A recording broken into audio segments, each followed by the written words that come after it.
You guys, welcome back or welcome to the channel. My name is Unreelness. Let's get into it. Today it is Saturday, and normally I don't record anything on Saturday. Normally I like to relax, but instead I decided I would hop on Twitter, or X I guess, and we all know what a terrible idea that is. And then I happened to come across a video that is being pushed quite heavily on TikTok. Now, while almost every single TikTok that I put out, I have to refute because it gets banned almost immediately. Now, I at least can say that every video that I've had banned at least got the ban lifted and, it's carried on, but the damage is done because without a doubt that video has been shadowed or shadow banned. All while videos like what we're about to go over get propped up heavily. I just wanted to say that hormone replacement therapy is for anybody who wants to take it. Physically transitioning is a really personal choice. Non-binary people and binary people both can take hormone replacement therapy and be completely valid in their gender identity. And if you don't physically transition, that doesn't make your gender identity less valid. Okay, aside from the gender identity aspect of this,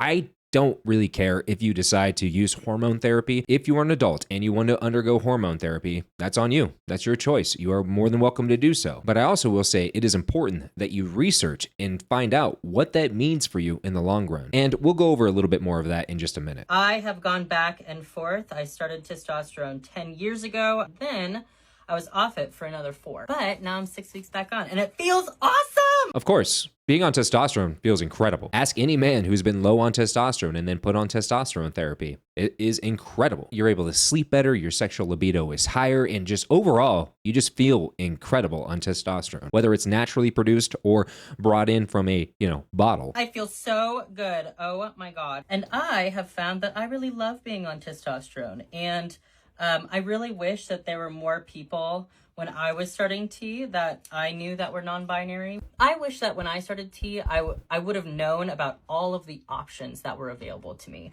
And it makes me really sad that people are really set on taking away options from people rather than giving them more choices. Like for trans kids. Ooh, you lost me there. Trans kids, you are suggesting that kids be put onto hormones? Now, if we're talking about a boy who has some gonadal issues and needs to be put on testosterone in order to avoid having a micropenis or maybe to ensure that he isn't having issues with his growth, okay, that's fine. But that's only because his hormones by default are that of a man, which would be testosterone. So by using testosterone to fix potential problems that otherwise would not exist biologically, I understand the use of hormones that are associated with that person's sex in order to avoid those issues. But to use the opposite sex hormones on, say, that same child is going to guarantee a micropenis, and it's also going to cause infertility among other issues. So no, I don't agree with this at all. I wish that when I was a kid, I would have had the option to pause my puberty. That would have been awesome. It was Believe me, it would not have been awesome, because if you would have done so, you would have guaranteed that you would never be able to have children. Traumatic to just grow boobs and not align with them. There's also a whole bunch of different doses that you can take.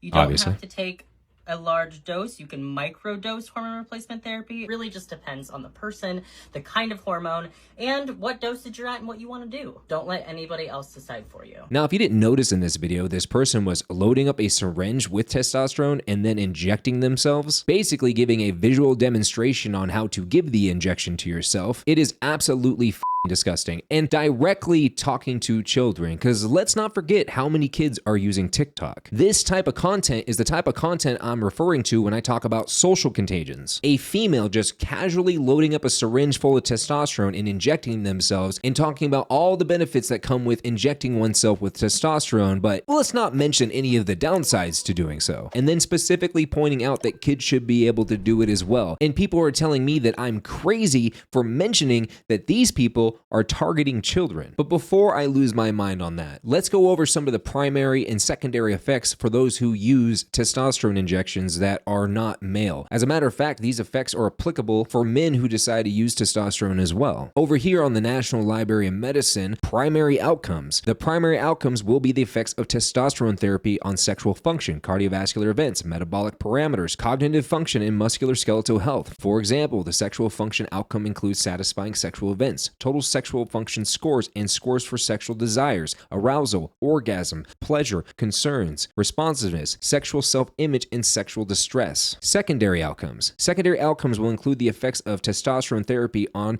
androgenic effects, cancer events, mood and well-being, and discontinuation rate. For example, the secondary outcome of androgenic effects include acne, alopecia, clitoromegaly, which is the enlargement of the clitoris, increasing hair growth, and voice change. Now, I'm not going to go over here on how that some cancers are more prevalent in those who use cross-sex hormones than for those who are using hormones that are biologically their hormones. An example would be an older man whose testosterone has fallen off and he decided to use testosterone compared to a woman who decides to use testosterone. I will leave a link in the description down below for you guys, if you decide to look over to understand the cancer potentials as we know it for those who are using it for cross-sex therapy. All of this is to say that I think it is absolutely disgusting that TikTok props this type of content up on a pedestal for kids to watch, all while suppressing content that is contrary to it. No matter how much science or truth is behind the contrary opinion, that other side gets suppressed on a regular basis. So you guys tell me what you think about this type of content being pushed heavily on TikTok, where a lot of kids are going to see it. Hell, a lot of kids are probably this person's audience. And as always, you guys, like the video or dislike the video, subscribe to the channel, hit the notification bell so you hopefully get notified